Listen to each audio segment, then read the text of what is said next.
특별히요 다윗의 자손으로 오신 왕으로 오신 그리스도를 통해서 우리에게 이루시는 역사죠. 그래서 하나님께서 구약에서 다윗을 왕으로 세우시고 하나님의 마음에 합한 그를 통하여 하나님의 뜻을 조금만 이루시는 것이 아니라 다 이루시는 것이죠.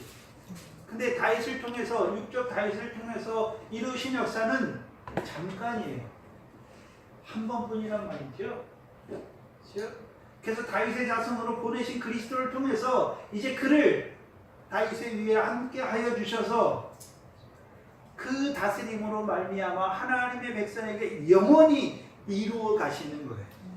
그래서 영원한 왕으로 우리에게 세우신 거예요. 구약의 다윗을 통해서 아브라함에게 하신 역사를, 아브라함에게 하신 말씀을 이루어 주셨듯이, 그래서 가나안 땅을 영원한 기업의 소유로 삼는 백성으로 세워 주셨듯이, 신약에서는 다윗의 자손 오신 그 그리스도를 통해서 우리에게 하나님의 나라를 온전하게 유업으로 받는 자들로 세우신 것이 사도행전 5장 31절입니다.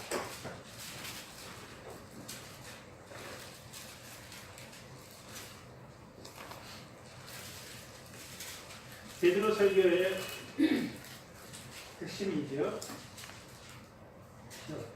베드로가 사도행전 2장에서는 무슨 설교를 했습니까? 십자가에 못 박이 너희가 십자가에 못 박이 예수를 하나님이 주와 그리스도가 되게 하셨다라고 증거했고, 여기 사도행전 5장에 가니까 31절에 이스라엘로 30절부터죠. 너희가 나무에 달아 죽인 예수를 우리 조상의 하나님이 살리시고 이스라엘로 회개하사 죄사함을 얻게 하시려고 그를 오른손으로 높이사 누구를 삼으셨습니까? 임금과 구주로 삼으셨죠. 그럼 여기 사도행전 5장에서 말하는 예수는 아브라함의 자손으로 오신 예수를 말하는 것입니까? 다윗의 자손으로 오신 예수를 말하는 것입니까? 다윗의 자손으로 오신 예수를 말하는 것입니다. 근데 우리가 구별해야 될 것은, 우리가 아까 사무엘하 7장에서 봤던 것처럼 내 몸에서 날짜가 다윗의 위에 앉을 것을 말씀하시는데, 그를 통해서 이루시는 일은 두 가지예요. 두 가지예요. 첫 번째는 뭡니까? 하나님의 이름을 위하여 하나님의 집을 건축하는 자가 되게 하실 것이고, 두 번째는요, 그 나라가 영원하게 하시는 것이죠. 다윗의 집을 영원하게 하시는 거예요. 두 가지예요. 그 두 가지로 나누어져 있어요. 사도행전도. 그렇다면 다윗의 자손으로 오셨잖아요. 그래서 십자가에 죽으실 때 유대인의 왕으로 죽으시는 것이죠. 유대인의 왕으로 십자가에 죽으실 뿐만 아니라, 그렇죠? 그 죽으신 유대인의 왕으로 우리의 죄를 지고 죽으신 그 예수를 하나님이 오른손으로 높이신 것이죠. 오른손으로 높이셨다는 말은 어떤 의미입니까? 부활하게 하신 것이죠. 부활하게 하셔서 임금과 우리의 왕과 구주로 삼으셨다, 세우셨다라고 말씀하셨죠. 그럼 그 왕은 이제 그 왕의 직분이 바뀌는 왕입니까? 영원한 왕입니까? 영원한 왕이죠. 누구를 위해서요? 우리를 위한 영원한 왕이죠. 하나님이 하시는 일이 무엇입니까? 다윗의 자손으로 오신 그 그리스도를 하여금 십자가에 하나님의 백성의 죄를 위하여 십자가에 왕으로 죽게 하시고, 죽게 하실 뿐만 아니라 그를 왕으로 죽으신 그 예수를 다시 살리셔서 우리의 영원한 왕과 구주가 되게 하신 것이, 그렇죠? 그것을 보여주시는 말씀이 누가복음 1장이에요. 1장 31절 33절이에요.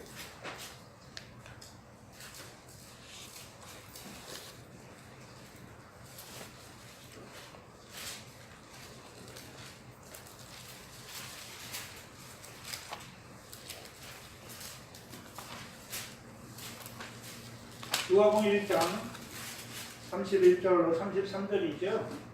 보라, 아들을 낳으리니 이름을 예수라 하라. 근데 누가복음 1장 31절에서 말하는 예수는 마태복음 1장 21절에 말씀하는 자기 백성을 저희 뒤에서 구원하는 예수를 말하는 게 아니에요. 여기서 예수를 말할 때에는 여기서 예수를 말할 때에는 32절이죠. 저가 큰 자가 되고 지극히 높으신 이의 아들이라 일컬을 것이요 주 하나님께서 그 조상 다윗의 위를 저에게 주시는 것이죠. 다윗의 위는 한마디로 무엇입니까? 왕이죠. 왕의 위를 저에게 주시는 거예요. 그래서 영원히 야곱의 집에서 왕 노릇하게 하셔서 그 나라가 무궁하게 하시는 것이죠. 그래서 예수를 말할 때에는 그래서 마태복음 1장 1절이 무엇입니까? 아브라함의 자손으로 오신 예수 그리스도가 있고 다윗의 자손으로 오신 예수 그리스도가 있잖아요. 그래서 다윗의 자손으로 오셨다라고 말씀할 때는 왕으로 오신 거예요. 그렇죠? 그럼 아브라함의 자손으로 오신 예수 그리스도는 어떤 의미가 있습니까? 땅에 있는 모든 족속이 아브라함의 자손으로 인하여 복을 받게 하시는 것이죠. 곧 복음으로 오신 거예요. 다윗의 자손으로 오셨다는 것은 한마디로 왕으로 오신 거예요. 그래서 하나님께서 그 왕의 위를, 다윗의 위를 저에게 주시는 이유가 무엇입니까? 야곱의 집에서 잠깐이 아니라 영원히 야곱 집에서 왕 노릇하게 하시는 거예요. 우리가 여기서 생각해야 되는 것은 왜 야곱의 집에 왕 노릇한다라고 말씀하십니까? 우리가 생각할 때는 아브라함의 집에서 왕 노릇해야 된다고 말해야 될 것 같은데 왜 야곱의 집에서 왕 노릇해야 된다라고 말씀합니까?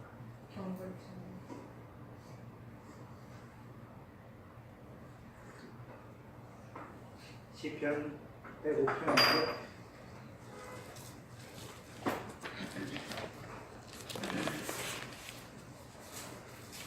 시편 105편이죠.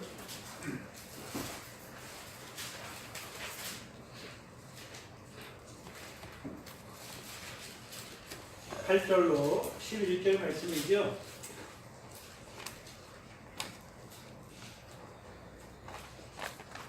왜 아브라함의 집에서 왕노릇하려 해야 된다고 그래야 되는데 왜 야곱의 집에서 왕노릇하실 왕으로 오셨다라고 말합니까? 여기 있어요. 8절에 그는 그 언약 곧 천대에 명하신 말씀을 영원히 기억하셨죠. 이건 사람이 하나님의 백성이 하나님이 하신 일을 기억하는 것이 아니라 하나님께서 기억하신 거예요.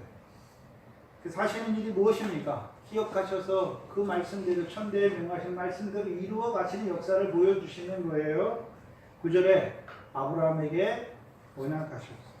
이삭에게 맹세를 세우신 것이고 10절에 야곱에게는 뭘 세우셨습니까?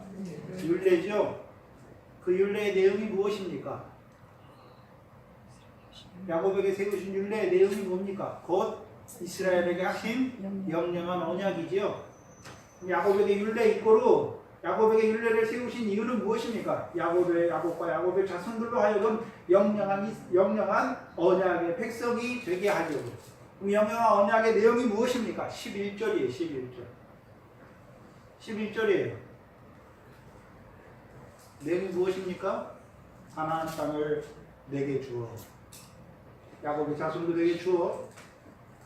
너희 기업의 지경이 되게 하시기.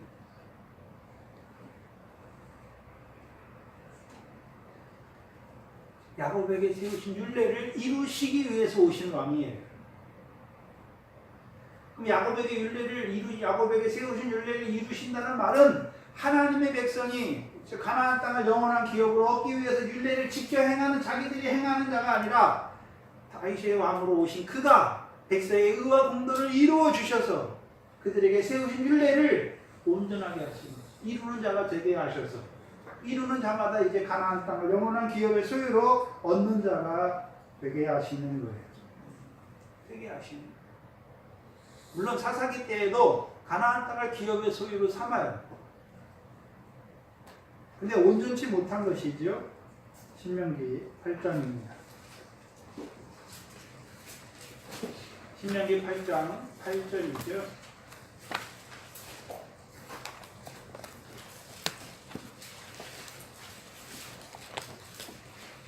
신명기 8장 8절입니다. 가나안 땅에 대해서 설명해 주시는데 신명기 8장 8절에 가나안 땅은 뭐가 나는 땅입니까? 밀과 보리의 수산지요. 그럼 가나안 땅은 밀과 보리만 나는 땅입니까? 포도와 무화과와 석류와 감람의 나무와 꿀의 수산지잖아요. 그렇죠? 그럼 가나안 땅의 이 밀과 가나안 땅에서 나는 소산은 이스라엘 백성이 자기들이 가나안 땅에 들어가서 열심히 농사지면 나는 것입니까? 아니잖아요. 그들이 여호와의 명령을 청종하면 여호와께서 이른비와 늦은비를 주셔서 그 땅의 소산으로 풍성하게 하시는 역사지요. 그럼 사사기 때에는 뭐만 납니까? 가나안 땅에 기드온 때 밀의 결실, 룻 때는요, 룻기에 보면은요, 보리에 추수하는, 보리에 씨를 뿌렸으니까 살아가서 추수하는 것이죠. 사사 때에는 무슨 역사입니까? 밀과 보리의 결실을 하는 가나안 땅을 기업으로 주시는 거예요. 그래서 신약에서 마태복음 13장에 첫 번째 천국 비유의 말씀이 무엇입니까? 씨를 밭에 뿌려주시잖아요. 씨는 구원의 말씀이에요. 뿌려주시는 이유가 무엇입니까? 100배, 60배, 30배 결실하는 자로 세우시기 위해서. 결실의 내용이 무엇입니까? 하나님의 말씀을 우리의 마음밭에 뿌려주시는 이유가 무엇입니까? 네? 거기서 결실의 내용이 뭡니까? 가시떨기밭은 말씀이 자랐어요. 근데 막혀서 뭐에 막혔습니까? 결실이 자라긴 자랐는데 세상 염려와 재리의 유혹에 말씀이 막혀 결실치 못했잖아요.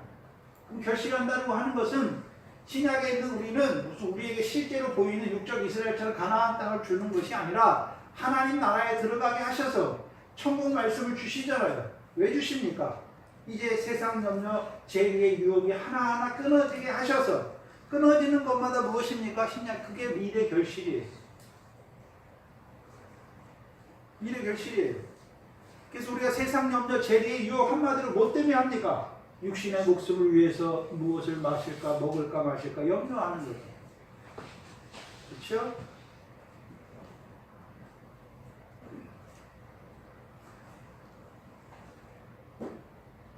우리 학생들이 성근이 예찬이 예의밖에 없네요.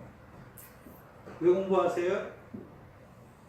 남들보다 육신으로 더 좋은 집에 살기 위해서, 더 좋은 차 타려고, 더 좋은 것 마시려고.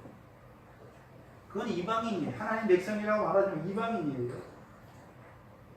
염려하지 말라는 거예요. 우리가 왜 염려합니까? 염려하는 거의 근본적인 것은 다 육신의 목숨을 위해서 남들보다 더 좋은 것을 먹기를 원하기 때문에, 더 좋은 집에 살기를 원하기 때문에, 더 좋은 차를 타고 더 좋은 것을 누리기를 원하는 거잖아요. 그런 거 염려하지 마세요. 주시는 대로 누리면 되는 거예요. 우리가 해야 되는 것은요, 먼저 그 나라와 의를 구하면 이 모든 것, 육신으로 살아가는 그 모든 것을 하나님이 우리에게 믿음에 맞게 감당할 분량만큼 주시는 거예요.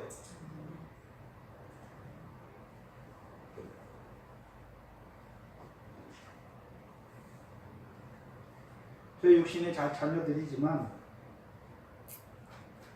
하나님의 자녀로 살기를 원하죠. 하나님의 백성이 하나님. 그래서 공부를 하는데 제가 또 목사가 보니까 제가 말하는 거 사적으로 말하는 거 잘 안 들어요. 그래서 말씀의 단에 올라와서 말하는 거죠. 하나님의 백성으로 왜 공부합니까? 성문이 예찬이 왜 공부하나요? 좋은 직장 가서 육신으로 살아갈 동안 돈 많이 벌어서 이 세상 거 많이 즐기는, 그건 이방인이에요. 그건 이방인들도 하는 거예요. 미래 결실이 돼야 하잖아요. 세상 염려, 재미, 유혹, 육신의 목숨을 위해서 무엇을 먹을까? 남들보다 더 좋은 걸 먹기 위해서 공부 열심히 하면 안 돼요. 헛공부해. 하나님의 나라와 의를 이루는 공부가 돼야 되죠. 직장 들어가지 말라는 말이 아니에요. 직장 들어가세요. 하나님이 주시는 직장에 들어가야 돼요. 그리고 직장에서 일을 할 때 돈 벌기 위해서 일하는 게 아니에요. 그럼 세상 사람하고 똑같아요. 하나님이 주시는 직장에서 사람이 시키는 일을 하는 것이 아니라 주께 하듯이 하는 거예요. 그러면 유업의 상이 주께 있는 거예요. 그게 신약에서는 저와 여러분의 결실이에요. 결실. 일이에요. 일. 하나님 나라의 일. 상이 되는 거란 말이죠. 그럼 밀과 보리의 결실을 하면 그것도 잘하는 거지만 온전합니까? 아직 온전치는 못합니까? 하나님이 가나안 땅을 주신 것은 밀과 보리의 결실만 하게 주셨습니까? 포도와 무화과와 감람과 더 나아가서는 반석에서 나는 꿀을 먹는 자로 살게 하시기 위해서. 그래서 그 꿀을 포도와 무화과와 그 열매를 주실 뿐만 아니라 그 꿀을 주시는 하나님을 찬송하는 자로 살게 하시기 위함이에요.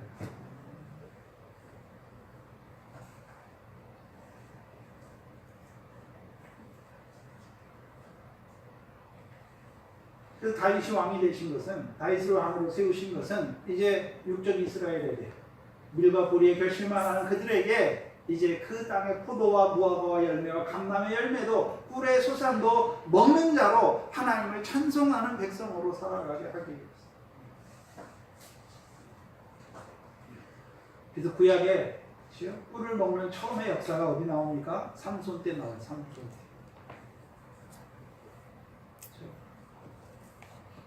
삼손이 제일 처음에 사자 새끼를 찢잖아요. 그 죽음에 가서 보니까 벌떼와 꿀이 있는 거지요. 그래서 삼손의 역사에서 가나안 땅에서 꿀의 소산이 처음 나오는데, 삼손은 하나님이 사사로 세웠는데 누구와 싸우기 위해서 사사로 세웠습니까? 블레셋 사람의 손에서 이스라엘을 구원하기 시작하는 자로 세우시는 거죠.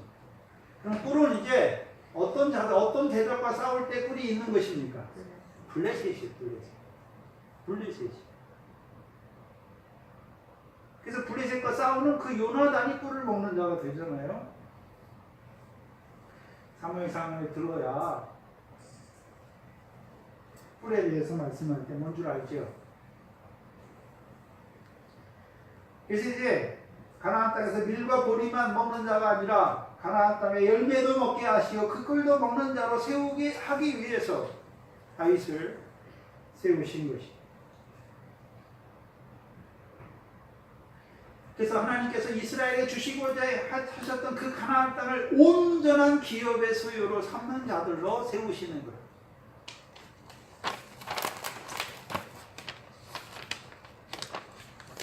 그게 야곱집에서 영원히 왕노릇하십니다. 그게 구약의 개념이에요. 근데 신약에서는 야곱집에서 영원히 왕노릇한다는 개념은 어디 나옵니까? 로마서 11장에 나오는 거예요.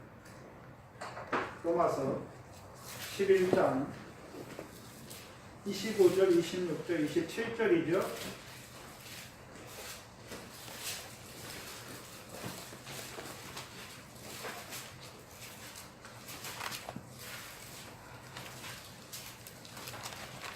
로마서 11장 25절 이하를 보시면, 형제들아 너희가 스스로 지혜 있다 하면 명키 위하여 이 비밀을 너희가 모르기를 내가 원치 아니하노니. 그럼 비밀을 알게 하기 위해서 쓰는 거잖아요. 이 비밀은 이방인의 충만한 수가 차기까지, 이스라엘에 충만한 수가 들어오기까지 이스라엘의 덜어는 완악하게 된 것이다. 근데 이방인의 충만한 수를 채우시는데 26절을 봐야 돼요. 그리하여 온 이스라엘이 구원을 얻을 것이다. 그럼 구원을 얻는 이방인의 충만한 수를 채우신다는 것인데, 기록된 바, 그 다음에 뭐라고 썼냐면, 기록된 바 구원자가 시온에서 오사 말씀하시죠.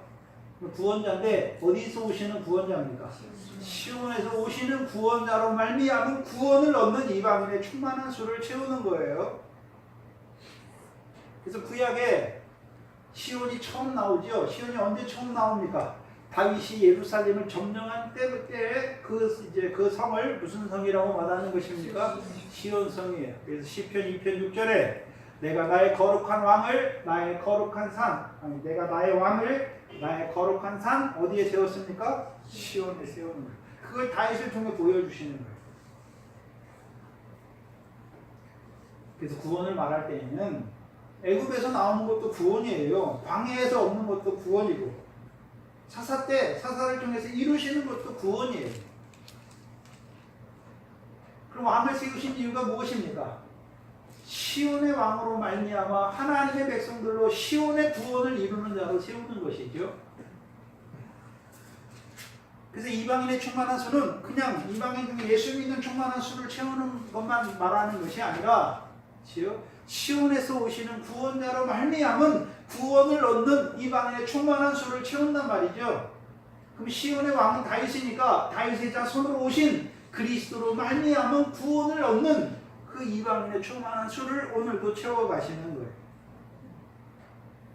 그러면 구원자가 시온에서 오신 구원자가 하시는 일이 무엇입니까? 야곱에게서 경건치 않은 것을 뭐 하십니까? 없이 하시잖아요. 없이. 돌이키시는 것이죠. 야곱에게서 경건치 않은 것을 돌이키시겠고 그것을 풀어서 27절에 내가 야곱 자손들의 죄를 없이 하시는 것을 말씀하는 거예요. 죄를 없이 하시는 그럼 시온에서 오시는 구원자가 우리에게 이루시는 구원이 무엇입니까? 죄를 없이 하시는 거죠. 야곱에게서 경건치 않은 것을 돌이키시는 것, 곧 죄를 없이 하시는 것이죠. 죄를 없이 한다는 게 그러면 하나님의 백성으로 하여금 이제 다시는 어떤 자가 되게 하십니까? 죄를 짓지 않는 자가 되게 하시죠. 우리가 진짜 그럼 다윗의 자손으로 오시는 그 구원자를 만나면 우리가 이제 평생 죄를 하나도 안 짓는 것입니까? 그걸 말하는 게 아니에요. 이브리서 2장 14절이죠. 14절이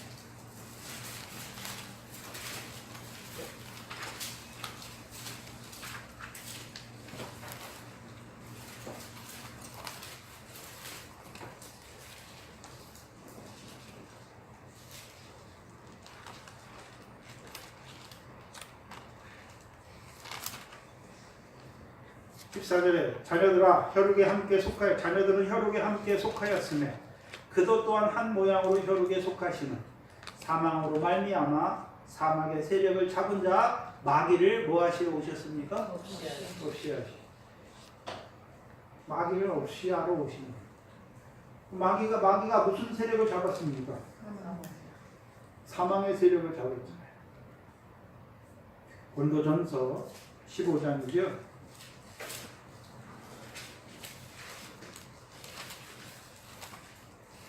사망의 세력, 마귀가 사망의 세력을 잡았는데 사망이 어떻게 역사합니까? 고린도전서 15장 55절로 57절의 말씀이에요.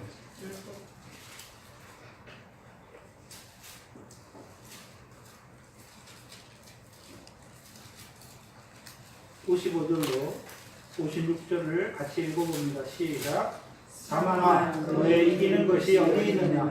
사망아 너의 쏘는 것이 어디 있느냐? 사망이 쏘는 것은 죄예요. 죄의 권능은 율법이라. 그러면 사망의 세력을 잡은 마귀가 하나님의 백성에 이루어가는 역사가 무엇입니까? 사망이 죄로 우리를 쏜단 말이죠. 그래서 우리로 하여금 죄를 짓게 하는 거예요. 그래서 죄의 싹은 무엇입니까? 사망이. 그래서 사망에 이르게 하시는 역사를 이루는 거예요.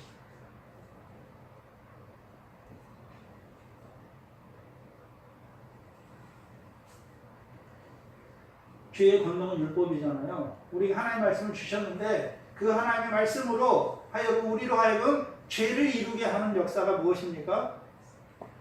마귀가 잡은 권세예요. 사망의 권세를 잡은 마귀가 하는 역사가 무엇입니까?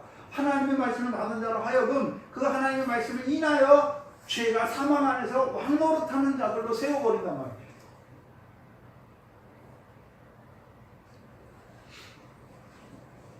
그런데 사망이 쏘는 것이 사망이 쏴서 사망이 이기는 것이 있습니까? 없습니까? 없어요. 누구 안에 있어요? 누구 안에 있어요? 없습니까? 우리 주 예수 그리스도 안에 있는 자들에게는 사망이 이기지 못한단 말이에요. 왜요? 사망의 세력을 잡은 자를 없이 하셨으니까. 그럼 이기게 하시는 거잖아요. 사망에 쏘는 것은 죄요. 죄의 권능은 율법이잖아요. 그럼 율법으로 말미암아 죄를 깨닫게 하시고 죄로 말미암아 사망이 역사하게 했던 그 사망의 권세를 잡은 마귀의 세력을 누가요? 우리 주 예수 그리스도가 이기게 하신단 말이죠. 어떻게 이기게 하십니까? 로마서 8장 2절이죠. 그리스도 예수 안에 있는 생명의 성령의 법으로 죄와 사망의 법에서 해방시켰죠. 그래서 우리가 죄를 져요. 근데 전에는 그 죄가 사망을 이뤘어요. 그러니까 우리가 사망의 세력을 잡은 자 안에서 늘 죽은 자로 살았어요. 그런데 이제 이기는 거예요. 어떻게 해요? 죄가 더한 곳에 은혜가 넘치게 하셨어요. 죄를 짓지만 그 죄가 사망의 역사로 이어지지 않게 하시는 거예요. 누구 안에서요? 그리스도 예수. 그리스도 예수. 그래서 성경에서 그리스도 예수를 말할 때에는 시온의 모퉁이 돌이신 그리스도 예수를 말하는 거예요.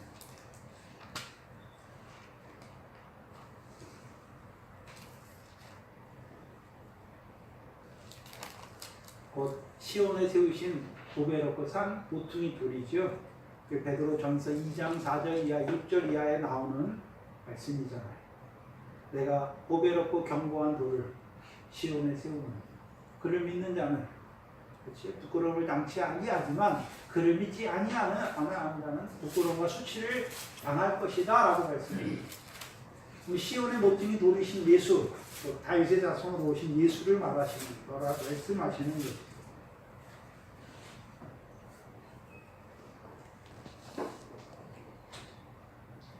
그렇다면 다윗의 자손으로 오신 그리스도께서, 예수 그리스도께서 첫 번째 하는 일이 무엇입니까?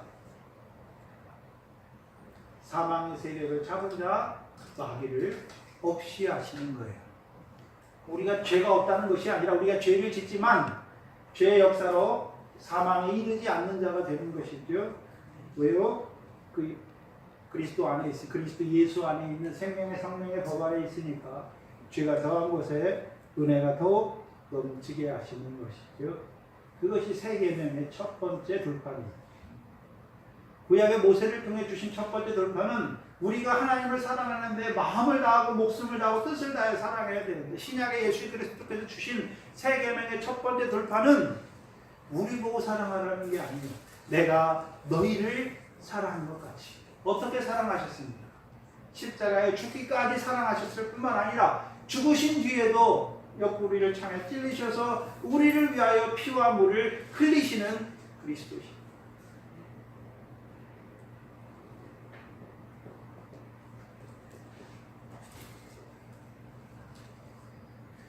그래서 성경에서 왕이라고 말할 때에는 히브리서 7장 1절을 말씀하시는 거예요.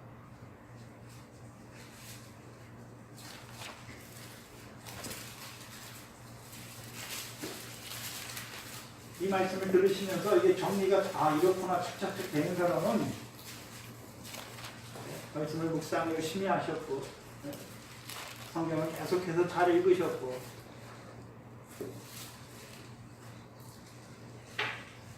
꿰뚫어 주는 거예요. 그래서 7장 1절에 보면 이 멜기세덱은 살렘 왕이요. 여기서는 분명히 히브리서는 멜기세덱의 반차를 쫓아오신 대제사장에서 예수 그리스도를 말하는데, 여기서는 멜기세덱의 반차를 쫓아오신 대제사장만 되십니까? 왕이 되신다라고 말씀합니까? 왕으로 오신 거죠. 멜기세덱은 살렘 왕이에요. 지극히 높으신 하나님의 제사장이다라고 말씀하시죠.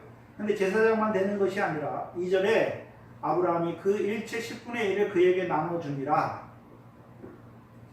그 이름을 번역한 즉 무엇입니까? 첫 번째 무슨 왕입니까? 의의 왕이요. 두 번째는요?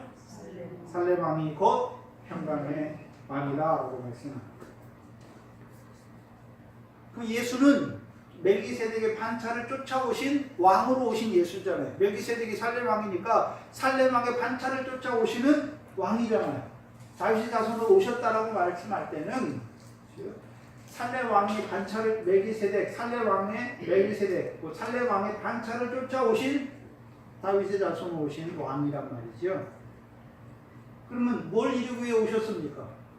두 가지. 의의 왕이잖아요. 그렇죠? 하나님 백성에게 의를 이루어 주시는 왕이에요. 두 번째는요, 하나님의 백성에게 평강을 이루시는 왕으로 오셨다는 거죠. 그럼 어떤 의입니까? 어떤 의인가요? 다윗과 연관이 있잖아요. 다윗이 뭐가 의롭다 그랬습니까? 로마서 4장 5절로 8절이에요.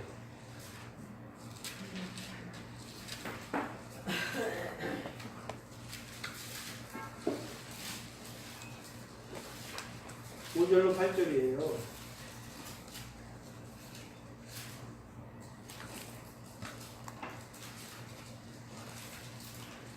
5절에 일을 아니할지라도, 여기서 일은 세상 일을 말하는 것이 아니라 하나님의 백성이 해야 되는 일이죠. 하나님의 백성이 마땅히 해야 되는 일이 무엇입니까? 네? 율법의 말씀을 모두 지키는 거잖아요. 율법의 모든 말씀을 지키는 거예요. 그게 일이에요. 특별히 가나안 땅에 들어간 자들이 해야 되는 일이 뭡니까? 여호와의 명령을 온전히 청종하는 거잖아요. 계명을 온전히 지키는 거예요. 근데 일을 아니한단 말이죠. 그러니까 하나님의 백성이 계명을 다 지키면 모든 매사에 경건한 자가 돼요. 근데 일을 안 하는 거예요. 그러니까 경건치 아니한 자가 되는 거예요. 하나님이 하나님의 백성 왜 부르셨습니까? 경건한 자로 살게 하시려고 부르신 거예요. 근데 일을 안 한단 말이죠. 그러니까 경건치 아니한 자가 되는 거예요. 근데 경건치 아니한 자를 하나님이 다 버리시고 다 죽이십니까? 아니란 말이죠. 경건치 아니한 자를 의롭다 하시는 하나님의 의를 믿는 믿음에 세우시죠. 우리가 하나님 앞에, 자, 우리가 복음을 믿음으로 의롭다 하심을 받았어요. 의롭다 하심 받았으면 다 됐습니까? 모든 행실에 의를 행하는 자가 되어야 됩니까? 근데 그렇게 살지 못한단 말이에요. 경건치 않은 자가 되는 거예요. 근데 하나님은 경건치 아니한 자를 그 경건치 않은 행위대로 심판해서 죽이는 것이 아니라 경건치 아니한 자를 의롭다 하시는 거예요. 의롭다 하시는 하나님이잖아요. 그래서 6절에 다윗이 그걸 깨달았단 말이에요. 6절에 일한 것이 없이 하나님께 의로 여기심을 받는 행복에 대하여 다윗이 말했잖아요. 다윗이 뭘 말했습니까? 그 불법이 사하시는 그 죄를 가려우심 받는 자가 복이 있도다. 주께서 그 죄를 인정치 아니할 사람은 복이 있도다 함과 같으니라 했습니다. 그래서 다윗은 행복을 누린 자예요. 돈이 많아서 행복한 것이 아니라 경건치 아니한 자, 의롭다 하신 하나님의 의를 믿는. 자기는 경건치 않게 살았어요. 근데 하나님이 불법을 사해 주시고 그 죄를 가리워 주셨단 말이죠. 그게 다윗의 행복이에요. 이게 불법과 부정이 한마디로. 불법이 불법. 불법이 사하심 받는 것이죠. 뭐가 불법입니까? 미래 결실이 없는 그런 게 불법이 아니에요. 불법이라고 말할 때에는 뭐가 불법입니까? 마태복음 7장 22절이잖아요. 주여 주여 우리가 주의 이름으로 선지자 노릇도 하고 귀신도 쫓아내고 많은 권능을 행했어요. 근데 주께서는 뭐라고 말씀합니까? 불법을 해요. 왜요? 내가 행한 거예요. 내가 행한 거예요. 다 불법이에요. 내가 결실하고 내가 사랑하고. 성경에서 말하는 성령의 열매는 사람이 맺는 열매가 아니에요. 성령의 열매, 성령의 열매. 우리는 사랑할 수가 없어요. 우리가 사랑할 수 있는 것은 이방인들이 하는 사랑밖에 할 수가 없어요. 나를 사랑하는 자 사랑하고 나를 미워하는 자 미워할 수밖에 없어요. 근데 우리가 누구를 알게 됐습니까? 그리스도를 통해서 그리스도의 사랑을 알게 됐잖아요. 그리스도는 내가 그리스도께 잘할 때만 나를 사랑합니까? 내가 원수 되었을 때, 내가 죄인 되었을 때 나를 사랑하셔서 죽었습니까? 나를 사랑하셔서 죽었잖아요. 그럼 그때만 한 번 십자가에서 한 번 내 죄를 위하여 죽으셨으니까 오늘도 나를 위하여 피와 물을 흘려주시는 그리스도십니다. 오늘도 경건치 않은 나를 위하여 피와 물을 흘려주시는. 그래서 오늘도 우리가 나 같은 죄인을 사랑하시는 사랑 안에서 자라는 거예요.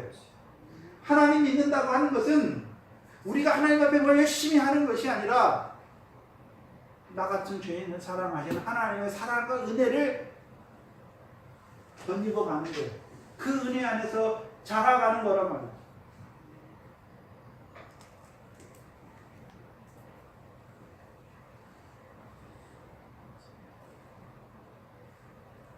근데 전에는 우리가 불법이 죄인 줄 몰랐어요.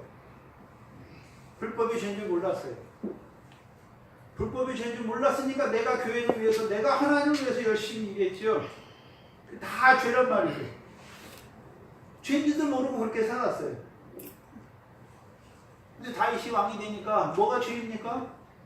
불법이 죄라는 걸 알았어요. 부정이 죄라는 걸 알았던 거. 로마서 6장이에요.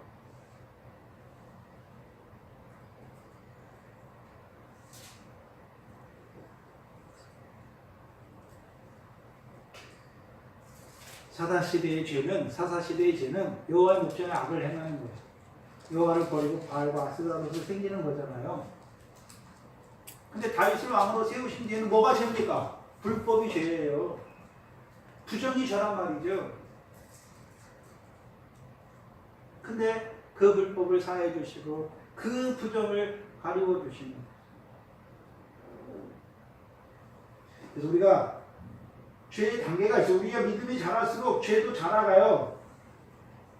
자라간다고 하는 것은 죄를 인식하게, 더 큰 죄, 어떤 것이 죄인지를 점점 더 많이 인식하는 거예요. 광야에 살 때 하나님의 백성의 죄가 뭡니까? 풀먹는 소의 영상을 섬기는 게 죄예요. 이제 가나안 땅에 들어왔어요. 하나님 나라에 들어왔어요. 죄가 뭡니까? 여전히 여호와의 말씀으로 사는 줄 아는 자가 되었지만 여전히 삶은 어떻습니까? 네? 육신의 목숨을 위해서 무엇을 먹을까를 하는 자로 살아가는 결실이 없는 거예요. 세상 염려, 죄의 유혹 가운데 살아가는 게 죄예요. 근데 거기서 이제 미래 결실을 했어요. 미래 결실한 자는 이제 세상 염려, 죄의 유혹이 끊어졌잖아요. 그럼 죄가 없습니까? 있잖아요. 뭐가 죄입니까?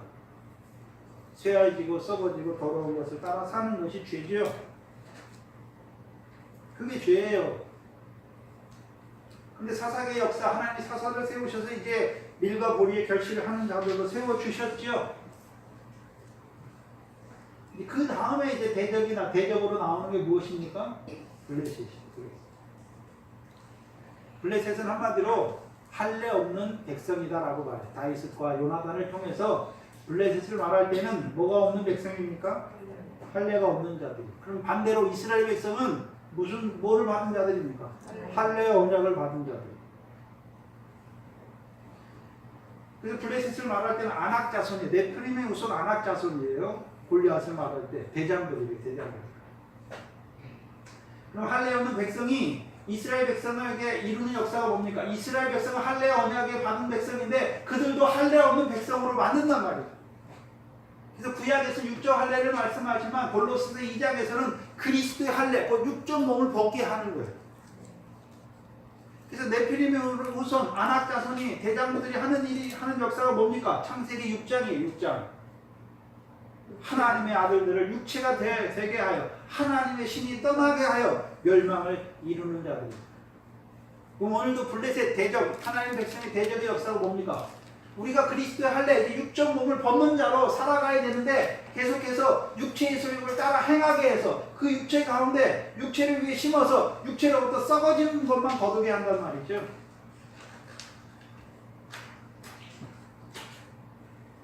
자, 이제 우리가 사사기를 통해서 밀과 보리의 결실을 하는 자가 됐어요. 그런데 여전히 육체 소욕을 다 벗었으니까 아직 육체의 소욕을 벗지 못한 것이 남아있습니까? 남아있는 거예요. 그래서 비록 밀과 보리의 결실을 하지만 육체의 소욕이 여전히 남아있어서 그 육체의 소욕을 따라 행하는 자신을 보게 되는 거죠. 그럼 자신을 볼 때 밀과 보리의 결실을 하니까 나는 됐다라고 말씀합니까? 여전히 마음은 하나님의 법을 원하는데 육신은 죄의 법 안에 있어서 사망의 공고한 몸 가운데 있는 자신을 보면서 한탄하는 자가 되는 것입니다. 탄식하는 자가 되는 거예요.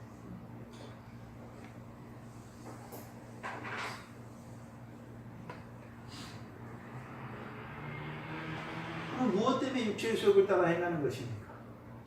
부정과 불법이 합니다.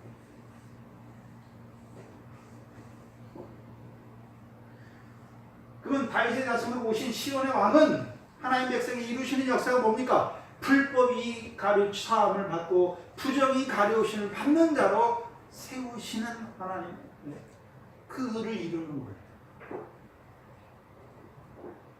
그를 우리에게 이루신단 말이죠. 우리가 뭘 했기 때문에 우리를 의로운 자로 세우시는 것이 아니라 우리가 밀과 보리의 결실을 할지라도 육적 소욕을 벗지 못한 것이 남아있어서 여전히 불법과 부정 가운데 사망의 공고한 몸 가운데 있는 우리를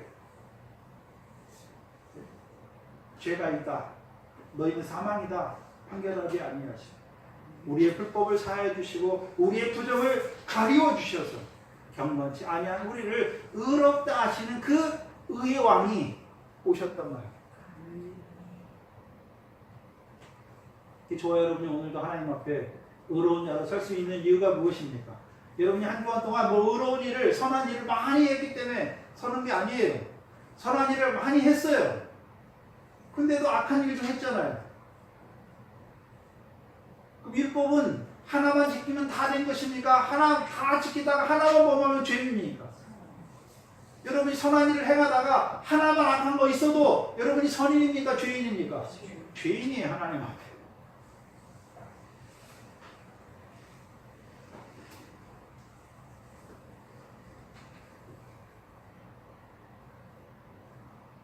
그래서 나 같은 죄인을 오늘도 사랑하셔서 우리의 부정과 불법을 가리우시는 거죠. 다윗의 행복을 받는 자로 세우시는 거예요. 다윗이 먼저 그 하나님을 만난 거예요. 그 행복을 누린 거예요. 근데 잠깐이에요, 잠깐. 일시적이었잖아요, 구약에서. 그래서 다윗의 자손으로 오신 그리스도를 통해서 이제 우리에게 영원히 왕이 되어서 우리를 영원토록 일한 것이 없는 경건치 않은 우리를 영원토록 의롭다 하시는 왕이 되셨단 말이에요. 얼마나 감사합니까? 그게 감사한 거예요. 그게 복이에요.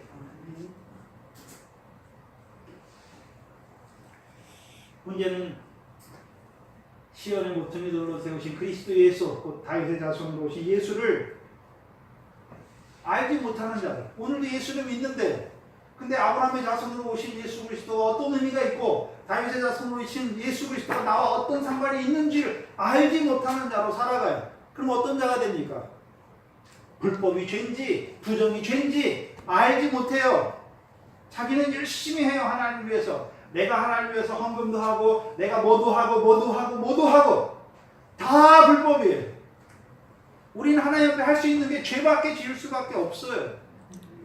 머리털 하나라도 희거나 검게 할 수 없는 우리가 어떻게 뭘 할 수 있겠습니까? 아무것도 못한단 말이에요.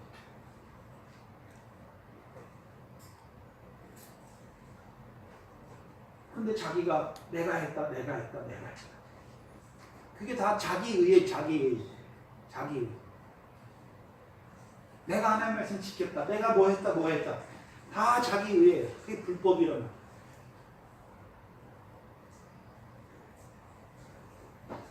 왜 그렇습니까? 교만한 거예요. 사람 앞에 교만한 것이 아니라 하나님 앞에 교만한 거예요. 하나님 앞에 교만한 거예요. 하나님 앞에 하나님 백성은 어떤 존재입니까?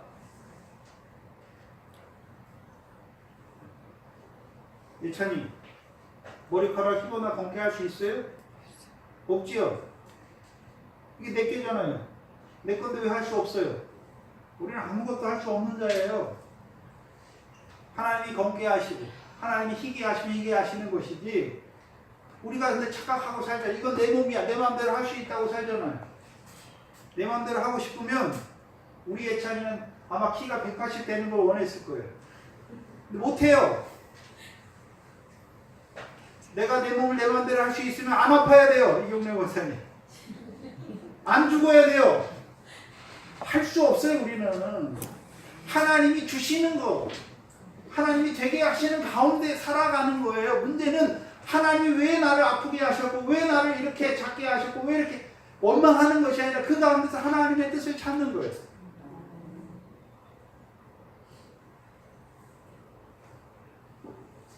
우리가 부족한 것이 있어야 즉 그리스도의 은혜가 우리 안에 드러나는 거예요. 우리가 내가 건강하고 내가 세상에 돈도 있고 내가 몸도 건강해 세상에 거 다 가졌어요. 당신 예수 믿으세요 하면 예수 믿겠습니까? 예수 믿어? 세상에 내가 이렇게 가진 게 많은데 세상도 즐기고 누려야지 당신이나 믿어. 그래서 하나님이 세상에 택하실 때 가난하고 천하고 멸시받는 것을 택하신 거예요. 왜요? 세상에 소망이 없으니까.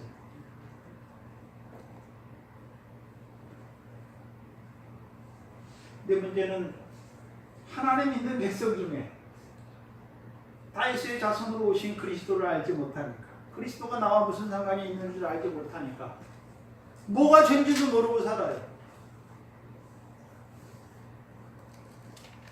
오늘 한국교회에 많은 교회들이 있는데 저도 가끔 설교를 들어봐요. 대부분의 설교가 뭐냐면 하나님의 말씀을 전해요. 그 믿는 것까지 말해요. 근데 그 다음에 뭡니까? 그 말씀대로 우리가 살아야 된다. 우리가 살아야 돼. 그게 다 적용이에요. 그래서 하나님의 말씀을 읽어놓고 우리가 이렇게 살아야 된다라고 말하잖아요. 그게 다 뭡니까? 불법을 행하는 자로 다 만드는 자들. 하나님의 말씀은 우리가 믿고 그렇게 행하는 게 아니란 말이죠. 믿는 우리에게 하나님께서 이루어 주실 때까지 인내로 지키는 거예요. 아멘. 그게 결실이에요.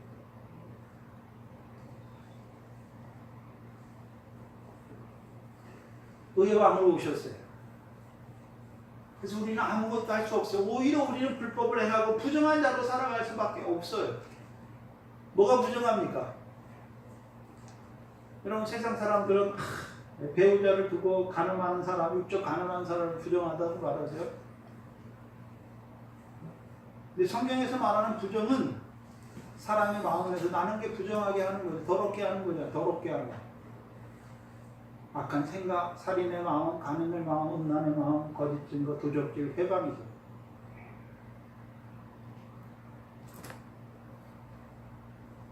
그게 더러운 거예요.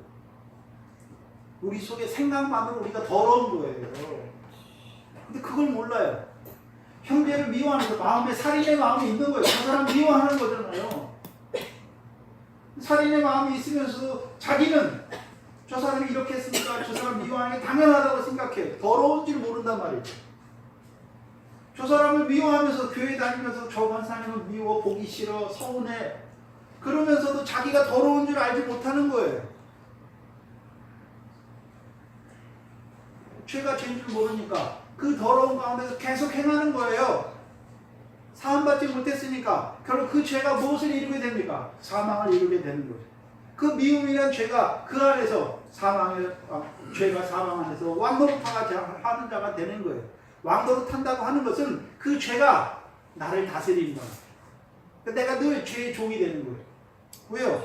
다스림을 받는 자는 종이잖아요. 그러니까 늘 죄의 종 노릇하는 거예요. 그러니까 내 마음에 항상 뭐가 있습니까? 미움이 남아있어요. 미움이 남아있어요. 근데 그 미움이 죄라는 것을 알지 못해. 자기가 더러운 부정한 자라는 것을 알지 못하는 하나님의 백성으로 살아간단 말이죠.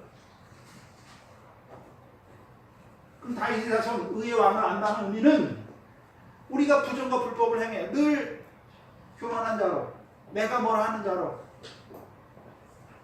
여러분 오늘 아침에 일어나서도 그런 기도 했습니까? 하나님 오늘도 내 생명을 붙들어 주시고 나를 이렇게 주신 거 감사합니다. 오늘도 나에게 교회 갈 수 있는 은혜를 허락하신 거 감사합니다. 그런 게 없어요. 내가 건강하니까 아침에 일어났고 내가 힘이 있으니까 하나님 교회 가는 줄 알아요. 우리 강경자 원사님이 이제 일어나는 것도 하나님이 도와주셔야 일어나는 거잖아요. 하나님이 이루시는 은혜 가운데 사는 거예요. 내가라는 게 다 죽어지는 거예요.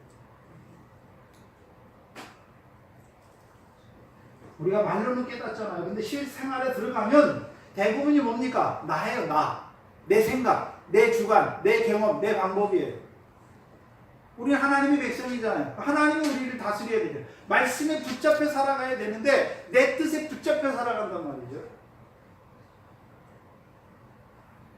그럼 우리가 부정한 자로 살아갈 때가 얼마나 많습니까? 더러운 자로 살아갈 때가 얼마나 많습니까? 근데 그게 죄인 줄도 몰라요.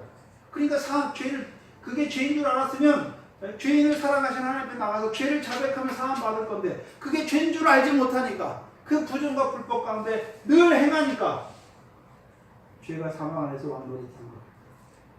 언제요? 전에. 좋아요. 그렇게 살았단 말이에요. 제가 전도사님을 통해서 이 첫째 부활의 영광을 받고 나서요. 얼마나 교만한 불법 가운데 행하냐면 나는 내일이라도 주님 오면 당장 죽을 줄 알았어요. 왜요? 순교의 영광은 얼마나 귀한. 문제는 뭐냐면 내가 순교하는 거예요.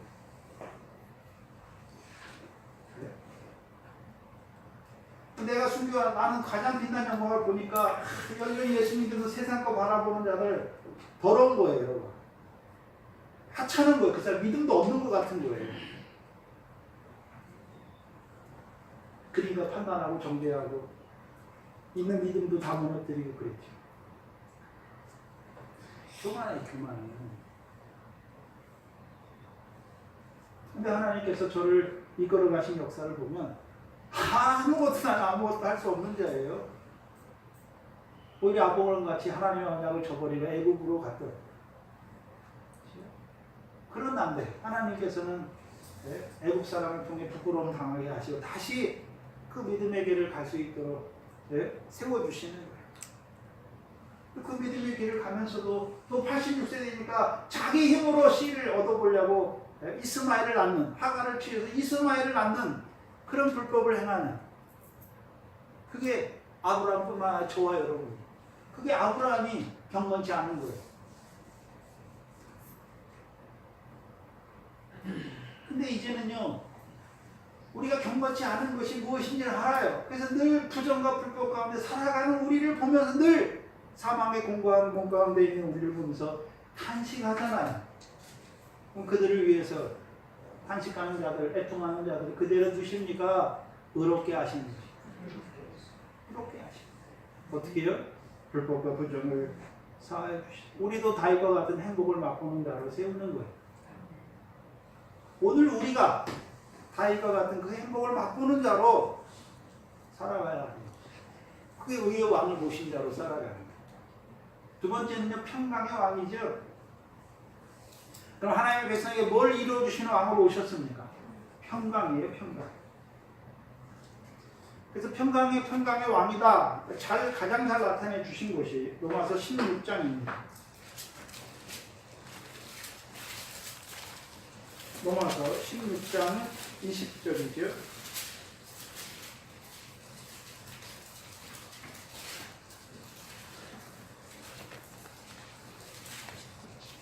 로마서 16장 20절입니다. 20절에 평강의 하나님께서 하시는 일이 나왔죠. 평강의 하나님께서 속히 사단을 너희 발 아래서 상하게 하시리라. 평강의 하나님이 하시는 일이 무엇입니까? 평강의 하나님이 직접 하십니까? 평강의 왕을 세워서 이루시는 역사입니까? 평강의 왕 예수 그리스도를 통해서 이루시는 역사인데 평강의 왕이 이루시는 역사가 뭡니까? 사단을 우리 발 아래서 상하게 하십니다. 네?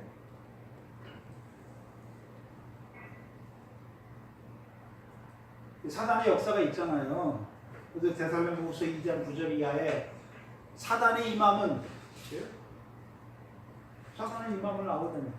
악한 자의 임함은 사단의 역사를 따라 모든 거짓과 이적과 표적으로 멸망하는 자들의 역사하는 것을 보여주시죠. 그럼 그때만 있으니까 오늘도 사단의 권세로 역사합니까? 사단의 권세로 역사하잖아요. 즉 구약에서는 대적의 역사잖아요. 이스라엘 백성이 대적의 손에 붙임받으면 대적에게 졌습니까? 이겼습니까? 졌으니까 대적의 종이 되는 거죠. 종로로 타는 거예요. 근데 이겨요. 대적을 이기는 거잖아요. 대적을 발 아래 밟는 거예요. 그것을 말해서 시편 110편 1절에 내 원수가 발등상 되게 하시기까지 너는 내 우편에 앉았으라 말씀하시죠. 그 왕 예수를 말하는데 예수가 하나님 우편에 앉아 계시는데 뭐 할 때까지요? 원수로 발등상 되게 하시기까지. 그럼 평강의 왕이 하시는 일이 무엇입니까? 그 왕의 다스림을 받는 백성들에게 그 원수로 하여금 발등상 되게 하시는 발등상이니까 발로 밟았잖아요. 이기게 하신단 말이에요. 발 아래서 속히 상하게 하시는 거죠. 사단의 사단과 마귀의 권세를 발로 밟는 자 되게 하시는 거예요. 이기게 하신단 말이에요. 그래서 하나님 보좌 우편에 앉으신 왕이잖아요. 근데 왕이라고 말씀할 때는 내 원수를 발등상 아래 두기까지 하나님 보좌 우편에서 영원히 왕노릇 하시는 거예요. 그렇죠? 그래서 하나님의 백성들로 하여금 그 왕의 다스림을 받는 백성들로 하여금 이제 사단의 역사를 발 아래 밟아서 상하게 하시고, 저와 여러분이 이제 사단의 역사를 이겨나가잖아요. 이겨나가는 거예요. 사단의 역사, 마귀의 역사는 한마디로 무슨 역사입니까? 요한복음 8장에 저희는 저희 아비 마귀에게서 났다. 저는 처음부터 뭐 한 자입니까? 살인한. 죽이는 역사예요. 죽이는 역사. 죽이는 역사예요. 계시록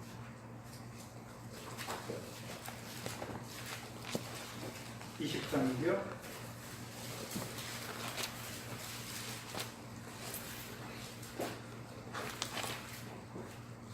20장 11절 이하에 11절 13절에 마지막 심판대 보좌를 보여주시죠. 내가 크고 흰 보좌와 마지막 심판 보좌예요. 백보좌 심판인데 그 위에 앉으신 자를 보니 땅과 하늘이 그 앞에서 피하여 간데 없더라. 이 세상에 있는 땅과 하늘은 없어진 것이죠.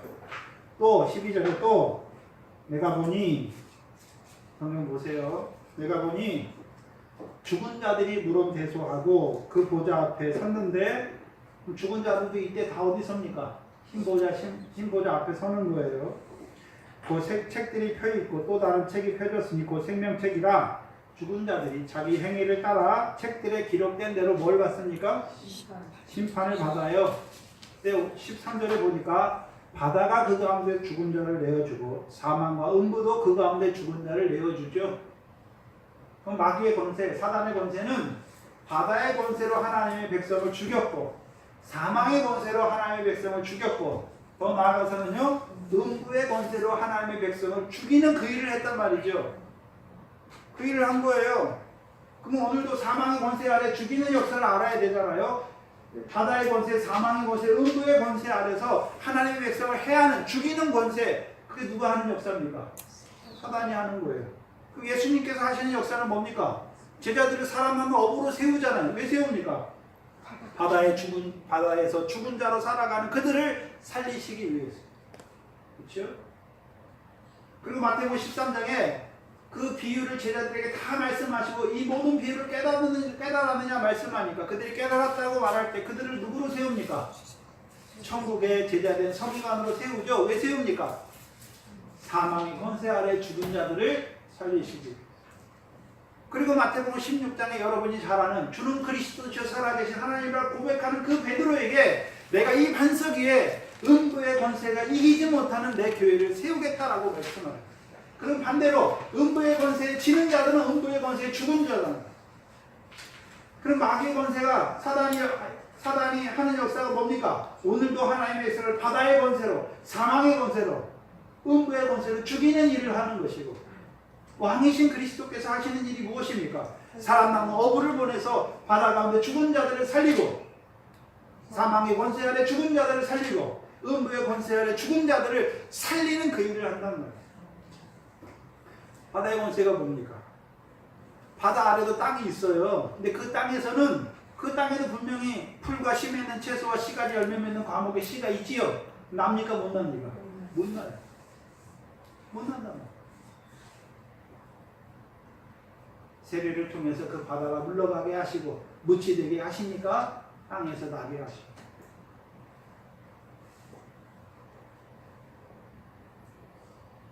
그다음 구약에서는 다윗을 세우신 이유가 무엇입니까? 백전백승이에요. 백전백승.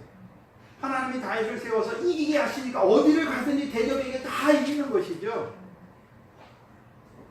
신약에서는 평강의 하나님, 사단의 역사를 우리 바라보면서 속히 밝게 하시는 거예요. 속히 밝게 하시잖아요. 밝기 전에는 어땠습니까? 그 권세 아래 내가 죽은 자로 살았다는 나를 봐야 되는 거죠. 그래서 시편 24편이죠. 시편 24편입니다.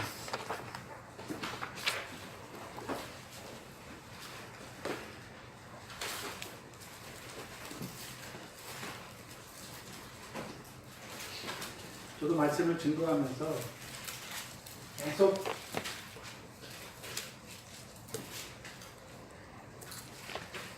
계속 강의 설교를 하다 보니까 계속 이어지는 말씀을 하다 보니까 제가 볼 때 저도 계속 하는 말씀 또 하는 것 같고 또 하는 것 같고 저도 그래요. 근데 돌이켜보면 오늘 그 다윗의 자손으로 오신 그리스도를 말할 때에도 창세기 할 때나 다른 데 할 때하고 더 깊어지는 것을 느껴요. 하나님께서 더 깊어지게 하시고 더 넓어지게 하세요. 그래서 지금까지 왕을 통해서 물론 사무엘하 5장에서 7장을 통해서 8장 1절까지 왕을 세우신 것을 그때부터 깨닫고 있었죠. 그때 그것도 증거했지요. 근데 오늘 사도행전을 나가는 하나님이 사무엘상과 사무엘상에서 왕을 세우시는 것보다 지금 사도행전을 나가면서 이제 구약에서 왕을 하나님 왜 세웠는지를 전체적으로 더 밝게, 더 깊이 깨닫게 하신 거예요. 그것이 그냥 하루아침에 잘하게 하신 것이 아니에요. 계속해서 이 박한 신부를 나누게 하시는 그 역사를 통해 하나님이 저의 믿음도 잘하게 하신 거예요. 시편 24편을 보시면 7절 이하에 보시면 문들아 너희 머리를 들지어다 영원한 문들아 들릴지어다 영광의 왕이 들어가시리라. 그럼 다윗을 왕으로 세웠는데 무슨 왕입니까? 영광의 왕이에요. 그럼 영광의 왕은 자기만 영광을 받습니까? 자기와 함께 가는 자들, 싸움에 나가에 이기는 자들은 다 영광을 얻게 하시는 왕입니다. 8절에 영광의 왕이 되시며 강하고 능한 여호와시요 전쟁에 능한 여호와시요. 그럼 우리가 싸워서 대적하고 이기는 것입니까? 우리의 대장 대신 예수 그리스도께서 이김을 주시는 것입니다. 이김을 주시는 거예요. 그래서 신약에서 다윗의 자손으로 오셨다라고 말씀하실 때는 우리 주 예수 그리스도예요. 이김을 주십니다. 이김을 주세요.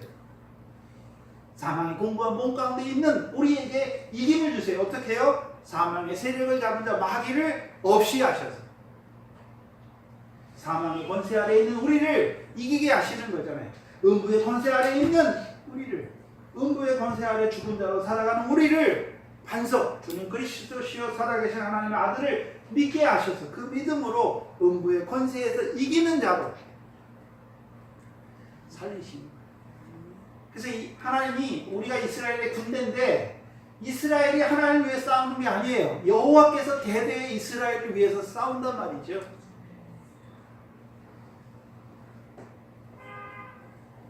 강하고 능한 그 영광의 왕을 따라 가는 자들마다 그 영광의 왕을 따라 살아가는 자들마다 다 어떤 자가 되는 것입니까? 이기는 거예요. 어디를 가든지 이겨요. 네? 어디를 가든지 이긴단 말이죠. 여러분이 왜 맨날 집니까? 죄에 지나요. 네? 내가 가고 싶은 대로 가는 거예요. 우리 주 예수 그리스도를 따라가는 자가 아니란 말이죠. 그러니까 지는 거예요.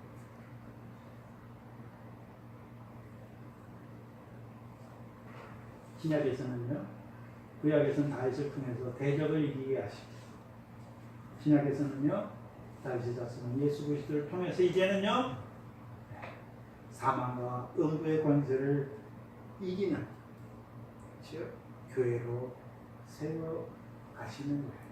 그래서 신약에 말할 때 음부의 권세라고 말할 때 그 권세가 원어에서는 문이에요. 문들을 이기게 하십니다. 그 이제 우리로 하여금 영광의 왕과 함께 어디 문으로 들어가게 하십니까?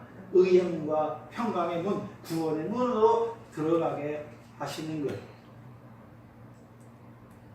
들어간다니까 우리 어디로 들어갑니까? 계시록 21장에 영광성에 문이 있잖아요. 영광의 12문과 12기초석이 있죠. 우리가 그 길을 통해서 영광의 그 영광성에 들어가게 하시는 거죠. 다윗을 통해서는 한 번 이루셨어요. 이스라엘 백성. 잠깐이었잖아요. 다윗의 자손으로 오신 그 왕을 통해서 영원히 야곱집의 왕노릇하게 하셔서 우리에게 이김을 주셔서 우리로 하여금 그 하나님의 나라를 무궁하게 그 하나님의 나라를 영원히 기업으로 얻게 하시는 그 왕으로 오신 거예요. 그렇다면 오늘 다윗의 자손으로 오신 그리스도가 나와 무슨 상관이 있는 줄 아십니까? 알았다면 오늘도 나를 경건치 아니한 자를 의롭다 하십니다. 의롭다 하실 뿐만 아니라 이김을 주시는 그 왕의 다스림을 받는 그 왕과 함께 전쟁에 나아가는 여러분의 삶이 그럼 왕과 함께 전쟁에 나간다 그 말이 뭡니까? 그리스도께서 우리에게 이김을 주시는데 어디에서요? 사망과 어부에서 이기게 하시잖아요. 죄를 없이 하시는 거죠. 어떻게 해요? 죄가 더한 곳에 은혜가 넘치게 하셔서 새 언약의 첫 번째 돌파를 하셔서 자라게 하시고 이제는요 평강을 누리는 자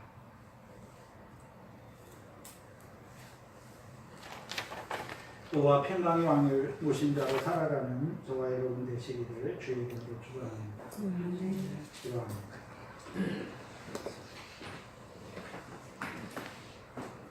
하나님 아버지 감사합니다. 아브라함 믿음의 조상으로 택하시고 그에게 주신 언약을 이루어 가시는 그 하나님의 의로운 일을 우리에게 나타내 주셔서 애굽에서부터 다윗을 왕으로 세우시기까지 우리의 믿음을 자라게 하시는 그 하나님이 하시는 의로운 일을 오늘 우리에게 나타내 주셔서 이제 다윗의 자손으로 오신 그 예수 우리 주 예수 그리스도를 모신 자로 우리를 세워주시니 감사합니다. 늘 우리 주 예수 그리스도로 말미암아 이김을 이기는 그 이김 안에 살아가는 저희를 되게 하시고 이제는 사망의 그 권세와 음부의 권세까지도 이기는 자로 하나님을 찬송하는 저희들 되게 하여 주시옵소서. 아직까지도 그 바다와 사망의 권세 아래 죽은 자들로 살아가는 자 그들을 보며 애통하는 저희가 되게 하시고 이제 우리를 사랑 많은 어부와 전국에 제대된 서기관과 반석으로 세워주셔서 이 교회가 바다의 권세의 죽은 자들을 살리고 사망의 권세의 죽은 자들을 살리고 음부의 권세의 죽은 자들을 살리는 그 생명의 역사를 이루어가는 하나님의 교회가 되게 하여 주시옵소서. 이 일에 수종 들고 쓰임받는 이 교회에 속한 권속들 되게 하여 주시옵소서. 감사합니다. 예수님의 이름으로 기도합니다. 아멘.